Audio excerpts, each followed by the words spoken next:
घर जाते वक्त मेरी कार का एक्सीडेंट हो गया। जब मैं जागा तो मेरा कद सिर्फ 3 सेंटीमीटर रह गया था। यहाँ तक कि मैं सिर्फ डॉल के कपड़े पहन सकता था। जब मैं यह सब समझ ही रहा था तभी अचानक एक बहुत बड़ा पैर मेरे पास आया। मुश्किल से बचने के बाद मैंने सड़क पर बस पकड़ने की कोशिश की, लेकिन ड्राइवर ने मुझे बिल्कुल नहीं देखा और वह बस लेकर चला गया। फिर मेरा सामना एक बहुत बड़ी बिल्ली से हुआ। मुझे पता था कि मैं भाग नहीं पाऊंगा, इसलिए मैं जमीन पर लेट गया, लेकिन बिल्ली मेरे चारों तरफ घूमती रही। मैंने मौका देखकर भागने की कोशिश की, पर अचानक उसने अपने सिर से मुझे उठा लिया। वह मुझे अपनी पीठ पर 10 किलोमीटर तक ले गई और आखिर में मुझे नदी में फेंक दिया।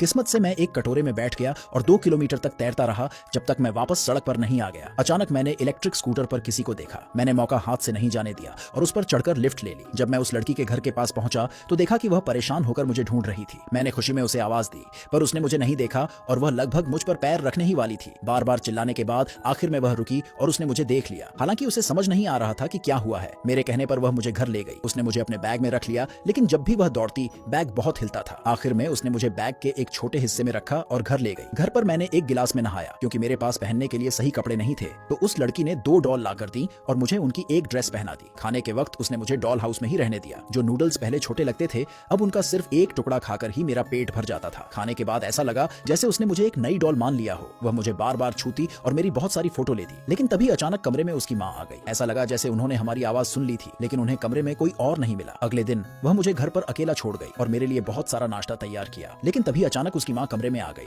मैं जल्दी से एक डॉल के पीछे छिप गया और अपनी सांस रोककर चुपचाप बैठ गया। उसकी माँ हर जगह ढूंढने लगी और पूरे कमरे की तलाशी ली, यहाँ तक कि वह बार बार बिल्ली जैसी आवाज निकाल रही थी, क्योंकि उन्हें लगा कि लड़की ने कमरे में कोई बिल्ली छिपाई है। खुशकिस्मती से उन्हें कुछ नहीं मिला। जब मुझे लगा कि मैं सुरक्षित हूँ, तभी उसकी माँ वैक्यूम क्लीनर के साथ वापस आई। हालांकि मैं उसके पाइप से बच गया, लेकिन उसकी ताकत मुझे अपनी तरफ खींच रही थी। मैं अपने सामने मौजूद लकड़ी के बोर्ड को पूरी ताकत से पकड़कर खड़ा था, लेकिन आखिर में मैं उसकी तरफ खींचने लगा। जैसे ही मैं उसके अंदर जाने वाला था, तभी वह लड़की दौड़ती हुई वापस आई और उसकी माँ ने वैक्यूम क्लीनर बंद कर दिया। मैंने मौका देखकर खुद को एक घड़ी के पीछे छुपा लिया। इस डर के बाद वह लड़की मुझे हर जगह अपने साथ ले जाने लगी, खाने पर भी और स्कूल भी। बाहर जाने से पहले वह हमेशा चेक करती कि मैं उसकी जेब में हूं या नहीं, और खाने के लिए मुझे बस ब्रेड का एक छोटा सा टुकड़ा चाहिए होता था। हालांकि ऐसी जिंदगी शांति से भरी थी, पर मैं सोचने लगा कि क्या मैं कभी फिर से पहले जैसा बन पाऊंगा।